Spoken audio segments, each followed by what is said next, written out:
Salam, bugünkü izahımız olacaq 9-cu sinif Azərbaycan tarixindən 21-ci paragraf.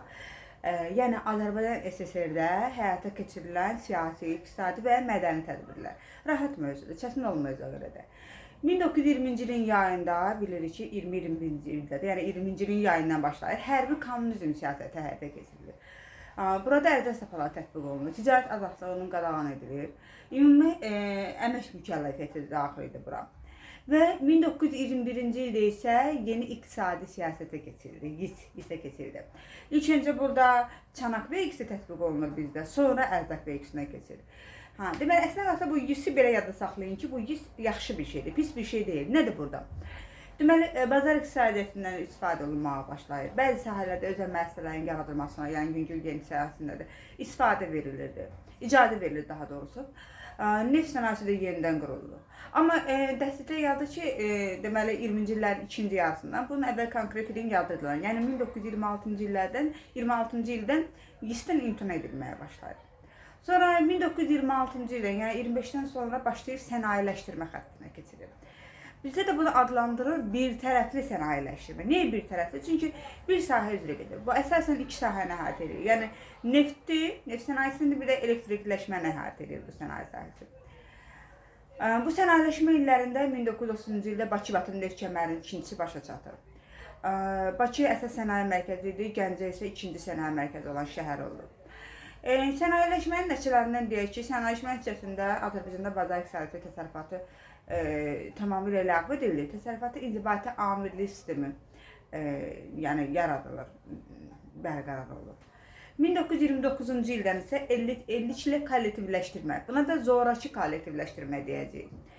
Bu elliklə kollektivləşmə xətti elan olunur. Burada da əsas məqsəd qolçomaqları bir də ortabab kəndlərə yəni yox etməkdir, bunları aradan qaldırmaq idi, ləğv etməkdir. Qolçomaqlar da yarandı, buna əlavə olaraq yəni deyirəm, testlərdə lazım olur. Qolçomaqlar təxminən yaranıb 1870-ci il islahatı var. Orada axı kəndlərə icazə verilmişdir ki, get feodalın arzu etdiyi qədər, o nə qədər deyir, ona ödənişini ver, torpaq al. Hansı ki, ala bilən kəndlər var idi, onlar sevmişdi qolçomaqlara, yəni varlı kəndlərə. Yəni burada kollektivləşdirmə buradan qolçomaqlar buradan yaranmağa başlayır və bu qolçomaqları da ləğv etmək, həmin bu 29-dan etibarən zorakı kollektivləşdirməklə bu qolçomaqları ləğv edirlər. Onları kolxoz və savxozlarda birləşdirirlər. Kollektiv təsərrüfatında bir də sovet təsərrüfatında birləşdirirlər. Və 1930-cu illərin elə əvvəllərindən Azərbaycanda bu kolxoz hərəkatına qarşı mübarizə başlayır, yəni güclənir daha da.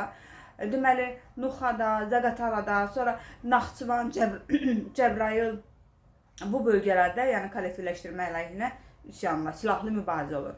Məsələn, Gədəbəydə Çayoba faciəsi olmuşdu. Bu 9-cu sinifdə yoxdur deyəsən, amma 11-ci sinifdə var. Yəni bunlar da cəza olaraq da həmin bu kollektivləşdirmə əleyhinə olan üsyanlara cəza olaraq da onları yüzlərlə kəndli ailəsi Mərkəzi Asiyaya və Qazaxıstana sürgün edilmişdi. Sonra 1932-ci ildə pasport sisteminə keçirildi, amma bu pasport kəndliyə verilməli, yəni kəndlilərə şamil edilməli. Ona görə kənddən şəhərə köçüdə bilmir. Bu, yəni kəndliyə şamil edilməməsi nəticəsində. Sonra indi danışaq bir də beş terror və xalq düşmənlərindən danışaq. Deməli, bu repressiyalar ümumi fakt səviyyəli hərəkətə yəni çevirmişdi artıq, ümumi xalq səviyyəsində həyata keçirilirdi və SSR-də repressiyanın qızğın dövrü 1937-ci ildə zirvəyə çatmışdı. Deməli, bu repressiyalar Moskvadan göndərilən siyahılar hesabına planlı şəkildə həyata keçirildi və bu repressiyanın əsas qurbanları elə rəhbər kadrlar oldu. Sonra bu repressiyada elə ziyalılarımızdan da var idi. Məsələn, Hüseyn Cavid, Əhməd Cəvad, Tağı Şəhbazi, Mikail Müşfiq, Salman Mümtaz, Yusuf Vəzir Səmənzəminli. Yəni bunların da adlarını qeyd etmək lazımdır ki, bunlar repressiya qurbanları olublar. Yəni ən qızğın dövrü də qeyd etdiyimiz kimi 1937-ci ildə olubdu repressiyanın ən qızğın dövrü. Sonra Başir Sayılın mədəni quruculuqdan danışaq. Çünki bu mövzunun içərisində bundan da danışılır. Deməli 1923-cü ildə Bolşeviklər milliləşdirmə siyasəti elan etdilər. Səvadsızlığın ləğvi işini vahid orqanda məhdudləşdirmək üçün 1923-cü ildə Musa Bəyevin başçılığı, Qasım bəy Musa Bəyevin başçılığı Savadsızlıq və Mübarizə Komitəsi idarəsi yaradılır və nəticədə məktəb şəbəkələri biraz da genişləndirilir.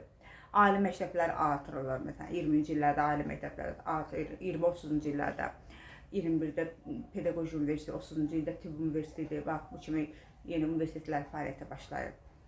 Sonra 1922-ci ildə Azərbaycan əlifbasının Latin yazı qrafikasına keçirmək üçün Yeni Türk əlifbası komitəsi yaradılır.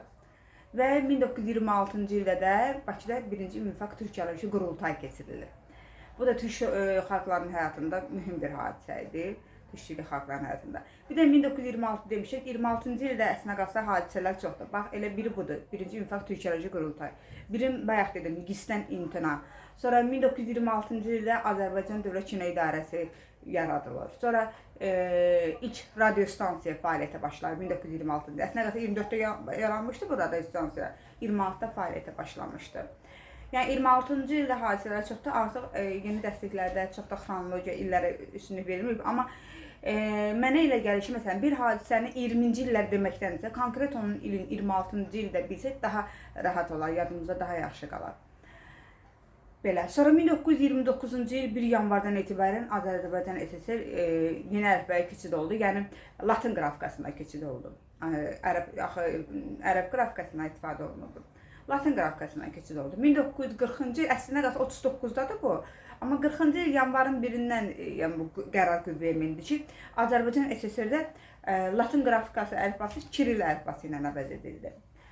Sonra deməli Azərbaycan İnqilab Komitəsi 1920-ci ilin may ayında olan dekreti ilə vicdan azadlığı haqqında dekretinə görə məktəblərdə deməli bütün dinlərin öyrədilməsi, yəni ümumiyyətlə dini tədris, dini mərasimlərin keçirilməsi bu cür amillər qadağan oldu. Ümumiyyətlə Allahsızlar cəmiyyəti yaradılır. Məsələn, Qur'an zərərli bir kitab kimi yəni təbliğ olunur. Yəni bu da dövlətin siyasətinə uyğun olaraq. Sonra 1923-cü ildə Azərbaycanı öyrənən cəmiyyət yaradılır. Amma yenə də bütün sahələrdə, yəni bütün sahələrdə olduğu kimi elə burada da Azərbaycan elmi də, onun idarə edilməsi də hər bir şey dövlət nəzarətindədir. Sonra incəsənət memarlıqdan onu deyək ki, 1920-30-cu illərdə Azərbaycan SSR-də Dövlət Dram Teatrı, sonra Musiqili Rus Dram Teatrı, Gənc Tamaşaçılar Teatrı yaradılır bu 20-30-cu illərdə. Sonra 1937-ci ildə Üzeyir Hacıbəylərdinin Koroğlu operası var idi. O 1940-cı ildə deməli SSR Dövlət mükafatına layiq görülmüşdü. Bu da mühüm bir hadisə idi. Sonra bir də ki, bu fəhlələr var idi, hansı işləməyə gəlirdilər. Bakı ətrafı yerlərdə. Onlar üçün evlər tikilirdi, bu həmin fəhlələr üçün. Və bu da yeni qəsəbələrin yaranmasına səbəb oldu. Bu hansıdır, hansı ki, Yeni Suraxanıdır, sonra Razın, indiki Bakıxanov, sonra Pirallahı, yəni Atyom, yəni Pirallahı, yəni bu kimi yeni qəsəbələr salınmağa başlayır. Belə, bu qədər, sağ olun.